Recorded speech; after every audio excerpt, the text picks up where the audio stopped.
Assalamualaikum dan selamat pagi semua.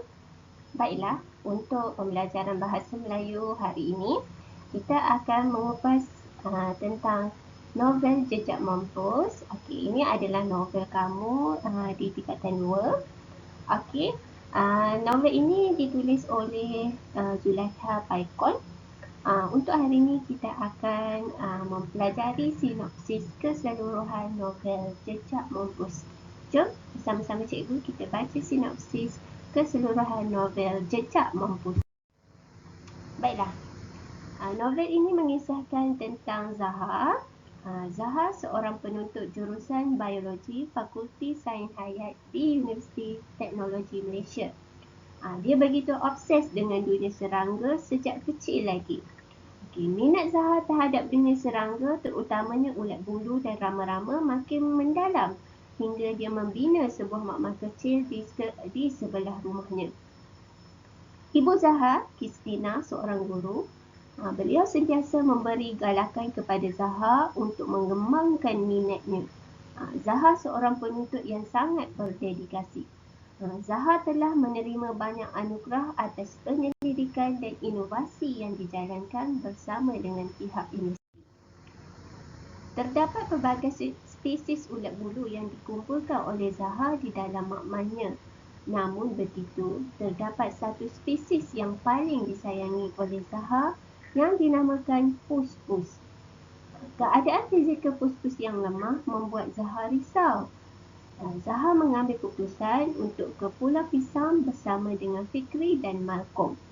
Zaha mahu mencari spesies baru untuk diklonkan dengan pus-pus. Dia bernasib baik kerana telah menjumpai seekor ulat bulu yang cantik yang dinamakan Morgan. Sesuatu yang aneh telah berlaku. Morgan mengalami perubahan, iaitu ada sayap kecil di kiri dan kanan abdomennya. Selepas itu, berlaku sesuatu yang menggemparkan penduduk kampung Maju Jaya apabila beribu-ribu ulat bulu menyerang kampung tersebut. Penduduk kampung terkena penyakit. Ripin dan beberapa orang penduduk kampung datang ke rumah Zaha. Mereka menuduh Zaha sebagai punca serangan ulat bulu. Ibu Zaha, Kristina, berjanji akan memanggil pihak Jabatan Kesihatan untuk menyiasat kejadian yang berlaku. 2 hari selepas itu, unit kawalan bawaan vektor, beberapa orang pegawai kesihatan dan pihak polis dari unit forensik datang ke kampung Maju Jaya. Mereka menggeledah makmal Zaha tetapi tidak menjumpai apa-apa selain ulat bulu dan pelbagai jenis rama-rama. Warung kopi Pak Main kecoh. Berita tentang serangan ulat bulu di kampung Maju Jaya tersiar dalam surat khabar. Pak Main, Manaf, Yusuf, Ahmad, Usop dan Ripin menyalahkan Zaha atas kejadian yang berlaku di kampung mereka. Perbualan mereka terhenti apabila melihat Zaha dan ibunya tiba dengan kereta pacuan 4 roda. Ripin meluru keluar dari warung itu. Dia bertekak dengan Zaha. Kristina cuba meleraikan mereka.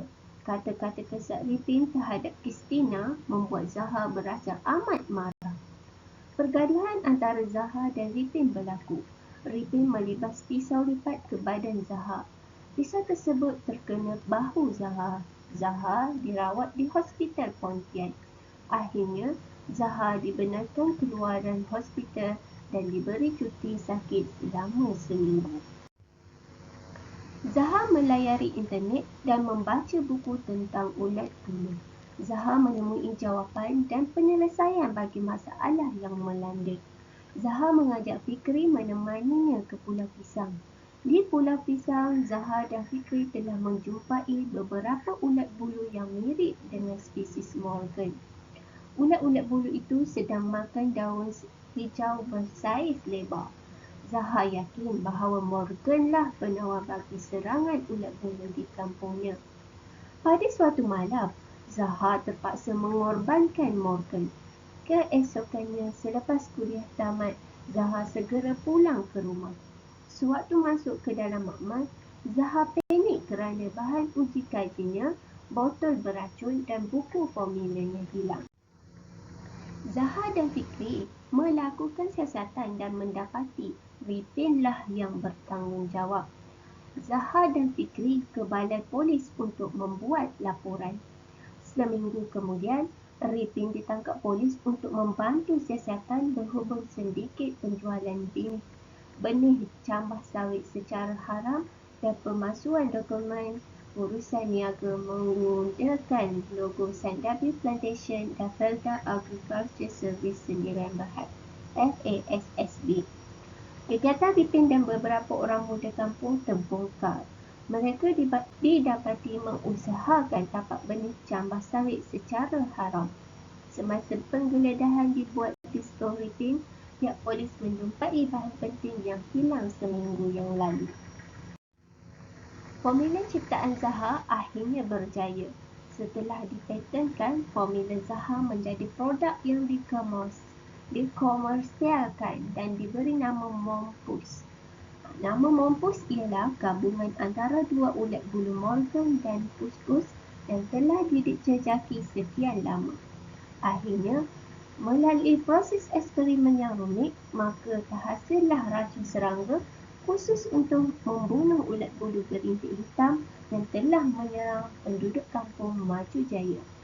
Pada akhir cerita, Zaha berjaya menerima anugerah beasiswa kerusi Chancellor daripada University of Oxford, London.